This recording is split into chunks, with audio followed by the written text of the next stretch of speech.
ان الحمد للہ نحمده ونستعینه ونستغفره ونعوذ باللہ من شرور انفسنا ومن سیئات اعمالنا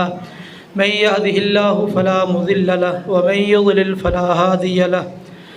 اشهد ان لا اله الا الله وحده لا شريك له واشهد ان محمدا عبده ورسوله۔ حالیہ دنوں میں فلسطین کے اندر جو ستم ہو رہا ہے، بلا شبہ ہر مسلمان اس پہ پریشان ہے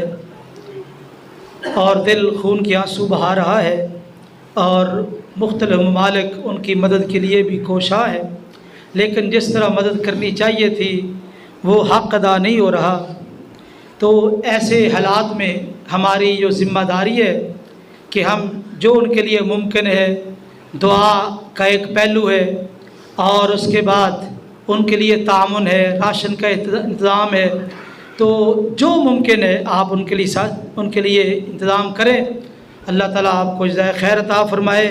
اور اس سے جو بڑی چیز وہ ہے کہ کم از کم ہم پکے مسلمان بنیں۔ یقیناً آج جو ہمیں سزائیں مل رہی ہے، ہمارے اوپر مختلف قسم کے ظلم و ستم ہو رہے ہیں، اور ہمارے لیے معیشت تنگ ہو رہی ہے، مہنگائی کے سیلاب ہے، یہ ساری باتیں، اس کے اندر اور بھی کئی اسباب ہوں گے، لیکن ایک بہت بڑا سبب جو آج کے جمعے کا پیغام ہے کہ ہم نے رسول اللہ صلی اللہ علیہ وسلم کی تعلیمات کی مخالفت کی ہے، ہم ان کو چھوڑ بیٹھے ہیں، ترک کر بیٹھے ہیں۔ تو میرے بھائیوں، خدا را کو بریلوی ہے، دیوبندی ہے، اہل حدیث ہے، یہ مسالک اپنی جگہ پہ ہے، ہم سب سے پہلے مسلمان ہیں اور کتاب و سنت کے پابند ہیں۔ قیامت والے دن مسالک کا سوال نہیں ہے، سوال قرآن اور حدیث کے مطابق جو تعلیمات ہیں ان کے مطابق سوالات ہوں گے۔ اس لیے میرے بھائیوں، قرآن اور حدیث کا مطالعہ کرو، اس کو پڑھو، سمجھو، اور ہر بندے کی یہ کوشش ہو